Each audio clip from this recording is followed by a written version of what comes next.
warahmatullahi wabarakatuh. Perkenalkan, nama saya Serulan dengan NIM 240405500228, kelas PKHA Angkatan 2024. Pada kesempatan kali ini, saya akan membahas tentang materi anak berkesulitan belajar. Materi yang pertama itu ada pengertian kesulitan belajar, yang dimana kesulitan belajar bukanlah indikasi kecerdasan yang lebih rendah. Pada kenyataannya, orang yang memiliki kesulitan belajar sering sangat cerdas. Kesulitan belajar mereka adalah kesulitan dalam memproses atau menyimpan informasi yang menyebabkan mereka melihat sesuatu secara berbeda dan kadang-kadang mengaburkan kecerdasan mereka.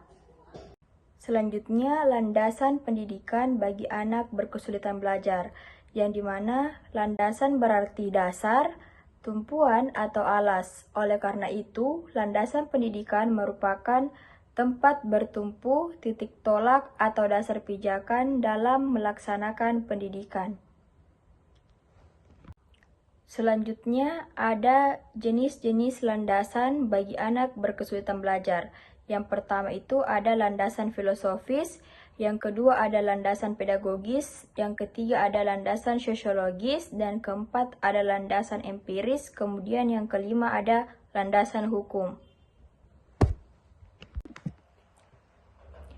Selanjutnya yaitu sejarah kesulitan belajar spesifik dibagi menjadi 4 fase. Yang pertama itu fase dasar, di mana terjadi pada tahun 1800 sampai dengan 1930, di mana terjadi penelitian otak. Kemudian yang kedua, fase transisi, di mana terjadi pada tahun 1930 sampai dengan 1960, di mana terjadi penelitian klinis dan mencari cara mengajar. Kemudian yang ketiga itu ada fase integrasi, di mana terjadi pada tahun 1960 sampai dengan 1980, di mana terjadi program berkesulitan belajar di sekolah dan diagnostik medik. Kemudian yang keempat itu ada fase kontemporer, di mana terjadi pada tahun 1980 sampai dengan sekarang, di mana terjadi pengembangan penanganan kesulitan belajar dari anak-anak sampai dewasa. Faktor penyebab anak berkesulitan belajar. Yang pertama itu ada faktor genetik, di mana menurut Hallgren dalam Howlahan et al. Pada tahun 2020 melakukan penelitian di Swedia dan menemukan bahwa faktor herediter menentukan ketidakmampuan dalam membaca, menulis, dan mengeja di antara orang-orang yang diagnosa disleksia. Faktor yang kedua yaitu disfungsi minimal otak atau DMO, di mana adalah suatu istilah umum untuk melukiskan adanya gangguan atau disfungsi otak ringan. Istilah ringan di sini menggambarkan bahwa bila ditinjau dari bentuk otak secara garis besar, tidak ditemukan kelainan. Tetapi, jika dilihat secara terinci, baru tampak adanya perbedaan. Yang ketiga itu ada faktor biokimia, di mana faktor biokimia mempengaruhi penggunaan obat atau bahan kimia lain. Terdapat kesulitan belajar masih menjadi kontroversi.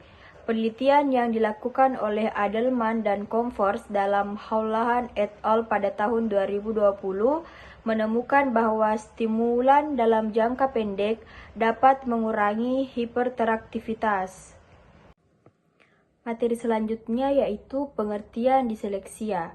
Disleksia adalah bentuk kesulitan belajar spesifik yang dialami seseorang dalam melakukan kegiatan membaca.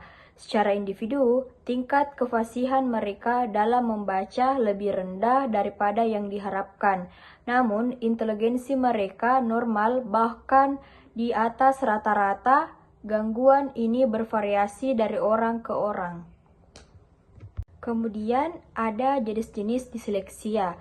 Yang pertama itu disleksia dan gangguan visual. Yang kedua disleksia dan gangguan bahasa. Yang ketiga disleksia visual auditoris. Materi selanjutnya yaitu pengertian diskalkulia. Diskalkulia adalah suatu kondisi yang membuat sulit untuk belajar matematika dan tugas-tugas yang melibatkan matematika.